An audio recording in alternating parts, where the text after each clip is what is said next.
They get me in trouble. Yeah. Now to the NBA, and the Thunder beating the Spurs 122-113 last night to even that West final. This is going to be a good one. It's tied at 1-1. We don't expect anything different. Shai Gilgeous looks like the MVP with 30 points. How about the Thunder? They have not lost back-to-back playoff games since 2024 in the West semis against Dallas. Got a 9-game win streak since then, and that hasn't changed since 2012-2014 when the Heat did so, as we welcome in our NBA analyst Danny Green and Iman Shumpert. So, Iman, I'm going to start with you. The Thunder limit Wemby to 21 points in Game 2 after he scored 41 in Game 1. What did you like about OKC's defense? What they did to him to make things hard?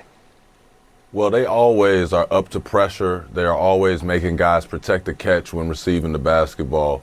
But the main thing that they did is they kept Wemby engaged. There were no free runs to set ball screens. There was no free run to just do anything that you wanted to do on the floor. Everything came with a bump. Everything came with 2 hands on your chest, a forearm to your chest. Even that, you see a little rib grabs and pushes. Anytime they could, they got him to the floor. They just decided you're not going to roam free anymore. When you roam free, you're allowed to influence the game in way too many ways. And they just limited his ways that he can influence the game by staying physical. The good thing about that is Wemby is going to be able to now look at the film, see those spots that they picked to do that to him, and try and keep himself free to be able to move around and be an asset for his team. Yeah, all the greats do, man. They're going to figure out ways. You can't throw a steady diet of anything at him. So Isaiah is going to be physical. I'm sure the referees will try to clean that up, and San Antonio will probably send in a tape.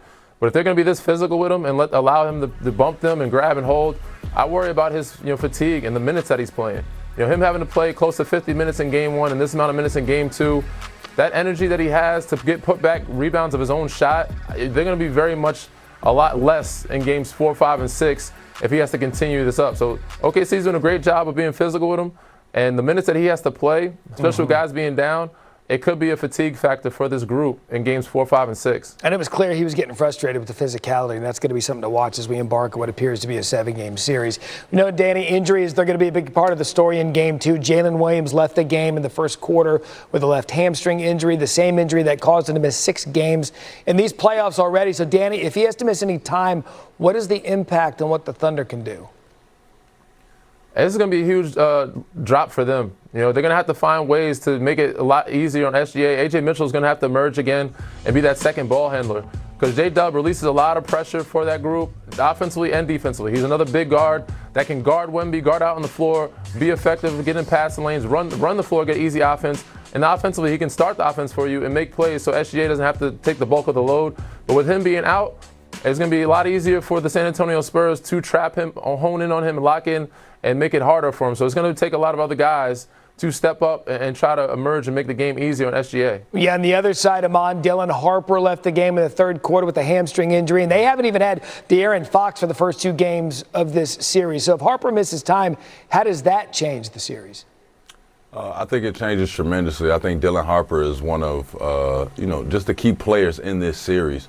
You talk about a guy that plays efficient, but also doesn't need a lot of touches, doesn't need play calls called for him.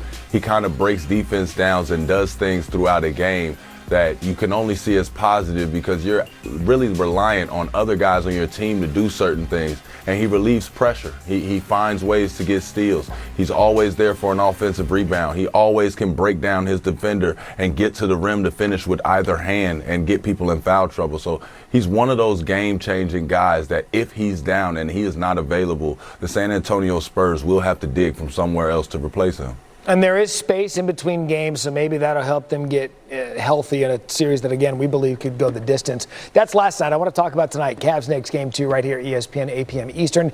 Cleveland, they got outscored 44-11 at the end of the game in an all-time collapse. Danny, what can the Cavs do to get that taste out of their mouth, bounce back, and tie the series tonight?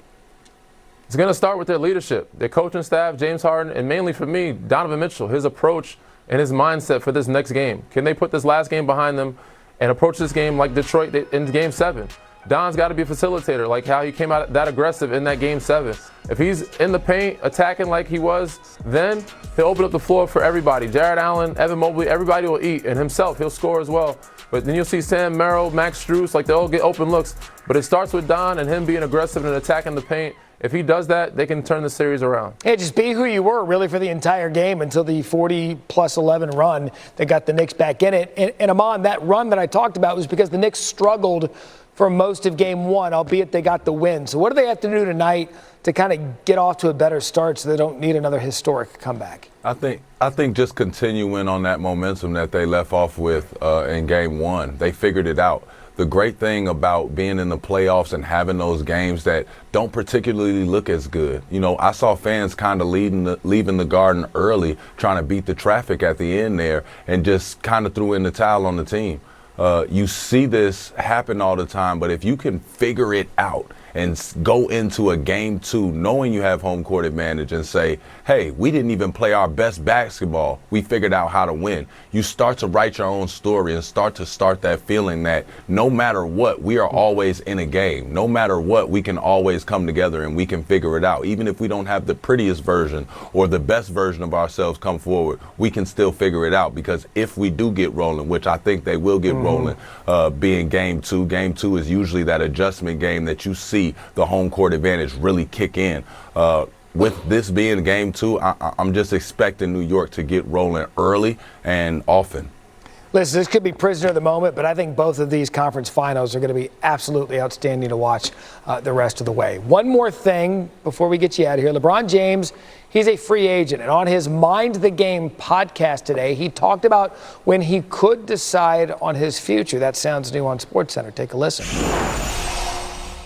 Yeah, I'm still in the moment of like just taking my time and saying I haven't even really thought about it too much. Obviously, I understand that I'm a free agent and I can control my own destiny. If being here with this franchise for the foreseeable future, or if it's going somewhere else. But like I haven't even really got to that point. I haven't even taken my family vacation yet, which is going to happen after Memorial Day. That's kind of the thing at the forefront of my mind. But I think at some point, up in June, late June, as July roll around, free agency starts to, gets going, and July rolling, and maybe into August, we start to kind of like get a feel of, what my future may look like. If it's continuing to play the game that I love, which I know I can still give so much to the game and play at a high level, or if it's not. So, but I have not got to that point yet. And, when I get there, it'd be fun to kind of see what the future could hold. But first, a lot of golf for LeBron. That's coming. Reaction, Danny, you start. He just doesn't want to be bothered with the questions right now. He doesn't want to think about it right now. It's his time to relax. He's like, we'll get to it when July happens. I think he said later in that show, August, he's going to be one of the first free agent signs in that first week of July. And right now, he just doesn't want to continue to be asked about it or think about it. But we know that he's going to enjoy his offseason, he's going to enjoy his family, and that he wants to be at home with his family in LA, and that might not happen. It might be in Cleveland. But he's going to come back for another year, which we never expected him to play this long. But he's amazing at what he's done, and he's proven me and many others time and time again wrong that he can play, another 4 or 5 more years. So we don't even know how many more years left he will play, but we're just assuming this is his last year coming up. But, we'll see what that happens in July. Yeah, I'm just happy to see that LeBron finished healthy. He finished out healthy. He's still playing basketball. Hey, I'm all smiles over here. I don't really have much of a reaction. I think it's very politically correct and fitting for LeBron to keep giving us the same thing that he's been giving us all season. I don't know when I know. You guys will know.